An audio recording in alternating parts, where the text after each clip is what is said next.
캐나다에서 생활하던 튀르키예 여성이 있습니다. 유튜브로 한국 관련 영상을 보며 언제나 마음 한켠에 담아두었던 나라. 한국. 그런 그녀가 드디어 직접 비행기에 올라탔습니다. 튀르키예 국기와 태극기 이미지를 화면에 띄운 채 구름 위 하늘에서 카메라를 켠 이 순간부터 그녀의 한국 첫인상 일기는 시작됩니다. 사실 이 여성은 평범한 여행자가 아닙니다. 캐나다 토론토에서 생활하던 튀르키예 출신 유튜버로 한국 관련 영상을 꾸준히 찾아보며 이미 스스로 한국 팬이 되어 있던 인물이었는데요.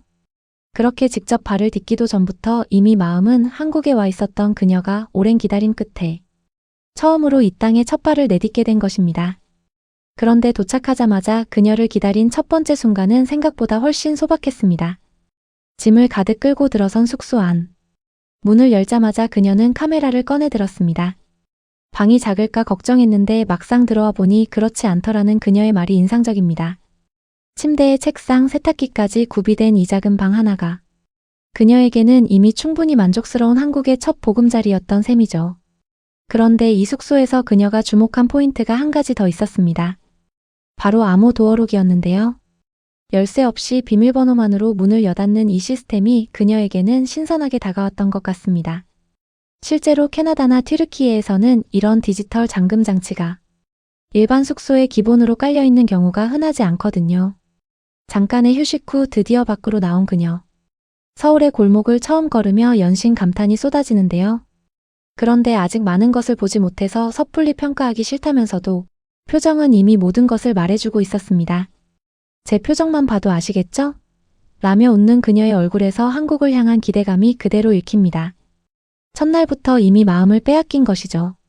식사 시간이 되었습니다. 처음 맞이하는 한국 음식. 고기 한 점을 입에 넣는 순간 그녀의 얼굴이 확 바뀝니다. Değişik ya. Kore'deyim hala inanamıyorum. Etinin tadına bakalım. Bu arada beef arkadaşlar, domuz demiyorum. Şöyle bir eti var.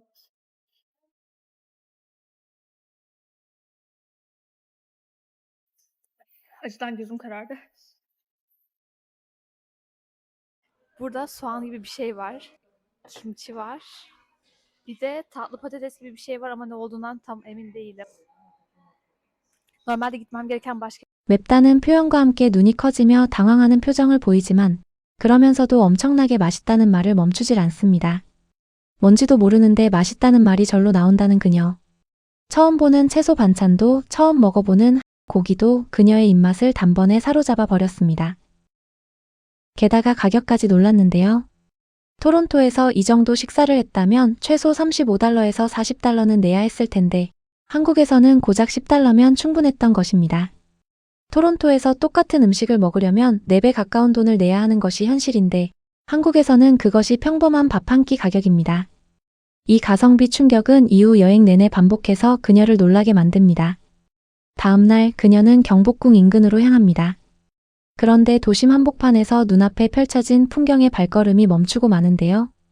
현대식 고층 건물이 즐비한 서울 도심 한가운데서 고운 한복을 입은 사람들이 자연스럽게 걸어 다니는 이 풍경. 그녀는 이것이 처음에는 도저히 익숙해지지 않는 장면이었다고 하는데요.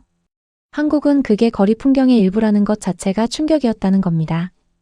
그렇게 경복궁 안으로 들어간 그녀는 결국 직접 한복을 입어보기로 합니다. 화사한 분홍빛 한복으로 갈아입은 뒤 경복궁 마당을 걷는 그녀의 얼굴에는 환한 미소가 번집니다. 너무 예뻐, 진짜 너무 예뻐라고 혼잣말처럼 내뱉으며 경복궁 마당을 돌아보는 그 표정에는 아무것도 꾸미지 않은 순수한 감동이 담겨 있었습니다. 그런데 진짜 놀라운 건 따로 있었습니다. 한복 대여 비용이 생각보다 훨씬 저렴하다는 것, 그리고 그 한복을 입고 입장하면 경복궁 입장료가 무료라는 사실이었는데요. 단순히 돈을 아끼는 것을 넘어 외국인 관광객이 한국 전통 문화에 편하게 다가올 수 있도록 배려한 이 시스템이 그녀에게는 적잖은 인상을 남겼습니다. 이어서 그녀가 발견한 또 하나의 것. 바로 길거리를 걸을 때 경험한 한국인들의 배려였습니다. 자막에서 그녀가 직접 털어놓은 이야기가 인상적이었는데요. 전동차가 뒤에서 다가오는 줄도 모르고 도로 한가운데를 걷고 있었는데 한국인 운전자가 단 한 번도 경적을 울리지 않고 조용히 기다려주더라는 것이었습니다. 두 손으로 계산하면 두 손으로 돌려주는 점원, 낯선 외국인이 길을 헤매도 이상하게 보지 않고 자연스럽게 대해주는 사람들. 그 모든 것들이 그녀에게는 너무나도 낯설고 따뜻한 경험이었습니다. 한국에는 정말 특별한 관용이 있다고 그녀는 말했습니다. 뭔가 잘못해도 길을 잘못 들어서도 모든 사람들이 너무나 친절하게 기다려준다고요.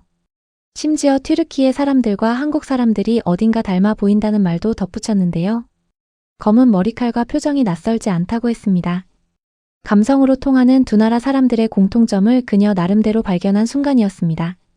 비가 내리던 밤 명동 근처 골목에서 음료 한 잔을 손에 든 채 야경을 바라보는 그녀의 모습이 포착됩니다. 비가 와도 그냥 골목으로 나서는 것. 밤이 늦어도 환하게 불이 켜진 거리를 걷는 것. 이것이 한국에서는 너무나 당연한 일상이지만 그녀에게는 처음 경험해보는 자유였습니다. 실제로 자막에서 그녀는 전날 밤 새벽 2시 반에 잠이 깨서 배가 고프자 아무렇지 않게 밖으로 나가 떡볶이를 사 먹었다고 했는데요. 새벽에 혼자 밖을 나서는 것 자체가 일상인 나라. 그것이 그녀에게는 정말이지 신기하고도 부러운 경험이었다고 합니다. 그 다음 날에는 북촌 한옥마을을 찾아 또 다른 한국을 만났습니다. 차를 한 잔 손에 든 채 오래된 돌담길을 걷던 그녀. 그러다 뜻밖의 만남이 찾아왔습니다. 52년째 이 마을에서 살고 있다는 91세 할머니와의 조우였는데요. 사진을 찍어도 되냐고 조심스럽게 물었지만 할머니는 고개를 저었습니다. 나 늙었다고요. 그 짧은 거절조차 그녀에게는 인상 깊었습니다. 할머니가 91년을 사시면서 52년을 이 골목에서만 사셨다는 것. 그리고 그 사실을 자랑도 아닌 듯, 불편도 아닌 듯, 그냥 담담하게 말씀하셨다는 것. 한국이라는 나라 안에는 이렇게 오랜 시간이 층층이 쌓여 있다는 사실을 그녀는 이 짧은 만남으로 느꼈다고 합니다. Evler aşırı güzel. Bakar mısınız? Nasıl bakacaksınız? Şöyle. Çok güzel ya. Az önce bir tane kadınla tanıştım. 91 yaşındaymış. Ve kaç dedi? 52 yıldır mı ne bu evlerde yaşıyormuş. Fotoğraf çekilmek istedim ama istemedi. Yaşlıyım dedi. Çok güzel. Çok ses oluyor falan dedi burada. 그리고 이 여행이 끝나간다는 것에 대한 서운함 같은 것들이요. 캐나다에서 35달러를 내야 하는 식사를 한국에서 10달러로 해결하고 새벽 2시 반에 혼자 나가 떡볶이를 사 먹고 경복궁 마당을 분홍 한복 자락을 휘날리며 걷는 것. 우리에게는 너무나 평범한 하루하루가 그녀에게는 다음에 또 오고 싶다는 다짐을 심어준 특별한 경험이 되었습니다.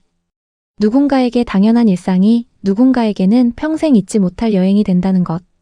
그게 바로 지금 한국이 전 세계에서 받고 있는 관심의 진짜 이유인 것 같습니다.